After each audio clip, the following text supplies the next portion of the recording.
Hi friends, it's me Prasad. English അപ്പിന്റെ പുതിയ എപ്പിസോഡിലേക്ക് എന്റെ എല്ലാ മാന്യ പ്രേക്ഷകർക്കും സ്വാഗതം. നമ്മൾ ഇന്ന് പഠിക്കാൻ പോകുന്നത് ഗ്രാമറിന്റെ 13ാമത്തെ ക്ലാസ് ആണ്. എന്താണ്? ഗ്രാമറിന്റെ അവസാനത്തെ ക്ലാസ് ആണ് ഇന്ന് നമ്മൾ പഠിക്കാൻ പോകുന്നത്. എന്താണ്? Future tense. ഫ്യൂച്ചർ ടെൻസിലെ 4ാമത്തെ ഫോം ആയിട്ടുള്ള ഫ്യൂച്ചർ പെർഫെക്റ്റ് കണ്ടിന്യൂസ് എന്താണ് എന്നുള്ളതാണ് ഇന്ന് നമ്മൾ പഠിക്കാൻ പോകുന്നത്. എന്താണ് ഇന്ന് നമ്മൾ പഠിക്കാൻ പോകുന്നത്? ഗ്രാമറിന്റെ 13ാമത്തെ ക്ലാസ് ആണ്. ഫ്യൂച്ചർ ടെൻസ് ആണ്. ഫ്യൂച്ചർ ടെൻസിലെ നമ്മൾ എന്ത് ചെയ്യുന്നത്? ഫ്യൂച്ചർ പെർഫെക്റ്റ് കണ്ടിന്യൂസ് ആയിട്ടുള്ള 4ാമത്തെ ഫോം ആണ് ഇന്ന് നമ്മൾ പഠിക്കാൻ പോകുന്നത്. നോക്കി നോക്കൂ. പറഞ്ഞുകൊണ്ടിരിക്കുകയായിരിക്കും, ചെയ്തുകൊണ്ടിരിക്കുകയായിരിക്കും, ഒരു പ്രവൃത്തി ചെയ്തുകൊണ്ടിരിക്കുകയായിരിക്കും, അതുപോലെ നമ്മൾ ഒരു കാര്യം ചെയ്യുകയായിരിക്കും എന്ന് പറയാൻ വേണ്ടിയാണ് നമ്മൾ എന്ത് ഉപയോഗിക്കുന്നത്? ഈ ടെൻസ്. എന്താണ്? ഫ്യൂച്ചർ ടെൻസിലെ ഫ്യൂച്ചർ പെർഫെക്റ്റ് കണ്ടിന്യൂസ് 4ാമത്തെ ഫോം ആണ്.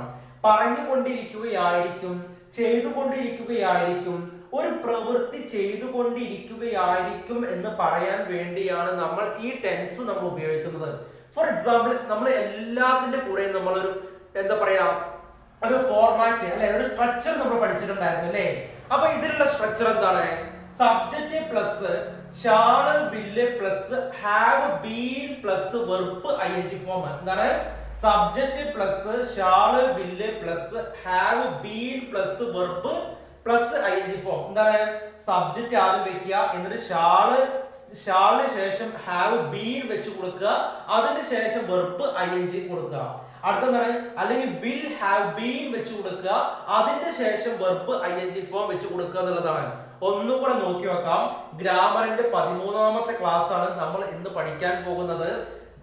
ഫ്യൂച്ചർ ടെൻസ് ആണ്. ഫ്യൂച്ചർ ടെൻസിലെ 4ാമത്തെ ഫോം ആണ് നമ്മൾ പഠിക്കുന്നത്. Future perfect continuous. പറഞ്ഞുകൊണ്ടിരിക്കുകയായിരിക്കും, ചെയ്തുകൊണ്ടിരിക്കുകയായിരിക്കും, ഒരു പ്രവൃത്തി ചെയ്തുകൊണ്ടിരിക്കുകയായിരിക്കും എന്നൊക്കെ പറയാൻ വേണ്ടിയാണ് നമ്മൾ ഈ ടെൻസ് നമ്മൾ ഉപയോഗിക്കുന്നത്. ഇതിലെ ഒരു സ്ട്രക്ചർ അല്ലെ, ഒരു ഫോർമാറ്റ് ഉണ്ട്. എന്താണ്? Subject plus shall will plus have been plus verb ing form. അപ്പൊ ഈ ഒരു ഫോർമാറ്റും കാര്യങ്ങളൊക്കെ കറക്റ്റ് ആയിട്ട് നമുക്ക് മൊത്തത്തിൽ മനസ്സിലാക്കാൻ പറ്റിയില്ലേ? അപ്പൊ ഇത് വെച്ച് നമ്മൾ എങ്ങനെ സിമ്പിൾ ആയി നമുക്ക് സെന്റൻസസ് ഉണ്ടാക്കാം എന്നുള്ളതാണ് നമ്മൾ പഠിക്കാൻ പോകുന്നത് കേട്ടോ. അപ്പൊ നമുക്ക് സെന്റൻസസ് എങ്ങനെ ഉണ്ടാക്കാം എന്ന് നോക്കി നോക്കാം അല്ലെ? ഫ്യൂച്ചർ പെർഫെക്റ്റ് കണ്ടിന്യൂസ് എങ്ങനെ ഉപയോഗിക്കാം എന്നുള്ളത് വളരെ സിമ്പിൾ ആയി നമുക്കൊന്ന് നോക്കി നോക്കാം അല്ലെ? അപ്പൊ എന്താണ്? നമ്മൾ ഇതിന്റെ സ്ട്രക്ചർ നോക്കാം. Subject plus shall will plus have been plus verb ing form ആണ് വരിക. എന്താണ്? സ്ലീപ്പ് എന്നുള്ളത് സ്ലീപ്പിംഗ് എന്നാകും, വർക്ക് എന്നുള്ളത് വർക്കിംഗ് എന്നാകും, റൈറ്റ് എന്നുള്ളത് റൈറ്റിംഗ് എന്നാകും, വാക്ക് എന്നുള്ളത് വാക്കിംഗ് എന്നാകും. എന്താണ്? എല്ലാത്തിന്റെ കൂടെയും ക്രിയയുടെ കൂടെ എന്ത് വരും? ing ഫോം വരും എന്നുള്ളതാണ്. ഫോർ എക്സാമ്പിൾ, ഐന്റെയും വീന്റെയും കൂടെ ഷാൾ ഉപയോഗിക്കും, ബാക്കിയുള്ള എല്ലാ സബ്ജക്റ്റിന്റെ കൂടെയും വില്ല് ഉപയോഗിക്കും. ഐന്റെയും വീന്റെയും കൂടെ വേണമെങ്കിൽ നമുക്ക് വില്ല് ഉപയോഗിക്കാൻ തെറ്റില്ല. For example, she will have been living, അവൾ താമസിച്ചു കൊണ്ടിരിക്കുകയായിരിക്കും. എന്താണ്? ഐ ഷാൾ കണ്ടോ? വളരെ സിമ്പിൾ ആയി നോക്കൂ. ഐ ഷാൾ കണ്ടോ? ഐ ഷാൾ ഹാവ് ബീൻ കണ്ടോ? ഐ ഷാൾ ഹാവ് ബീൻ കണ്ടോ? Have been I shall have been living, ഞാൻ താമസിച്ചു കൊണ്ടിരിക്കുകയായിരിക്കും. We shall have been living, we shall have been living, ഞങ്ങൾ താമസിച്ചു കൊണ്ടിരിക്കുകയായിരിക്കും. You will have been living, നിങ്ങൾ താമസിച്ചു കൊണ്ടിരിക്കുകയായിരിക്കും. They will have been living, അവർ താമസിച്ചു കൊണ്ടിരിക്കുകയായിരിക്കും. He will have been living, അവൻ താമസിച്ചു കൊണ്ടിരിക്കുകയായിരിക്കും. She will have been living, അവൾ താമസിച്ചു കൊണ്ടിരിക്കുകയായിരിക്കും. കണ്ടോ? വളരെ സിമ്പിൾ ആയി നമുക്ക് മനസ്സിലാക്കാൻ പറ്റില്ലേ? എന്താണ്? ഐ വെക്കുക, സബ്ജക്റ്റ് വെക്കുക, അതിന്റെ ശേഷം ഷാൾ വെക്കുക അല്ലെങ്കിൽ വില്ല് വെക്കുക, അതിന്റെ ശേഷം ഹാവ് ബീൻ വെച്ച് കൊടുക്കുക, അതിന് ശേഷം ക്രിയ വെച്ച് കൊടുത്തു കഴിഞ്ഞാൽ ആ ഒരു സംഭവം ചെയ്യുകയായിരിക്കും, ചെയ്തുകൊണ്ടിരിക്കുകയായിരിക്കും. കണ്ടോ? വളരെ സിമ്പിൾ ആണ് അല്ലേ? എന്താണ്? I shall have been sleeping, ഞാൻ ഉറങ്ങിക്കൊണ്ടിരിക്കുകയായിരിക്കും. We shall have been sleeping, ഞങ്ങൾ ഉറങ്ങിക്കൊണ്ടിരിക്കുകയായിരിക്കും. You will have been sleeping, നിങ്ങൾ ഉറങ്ങിക്കൊണ്ടിരിക്കുകയായിരിക്കും.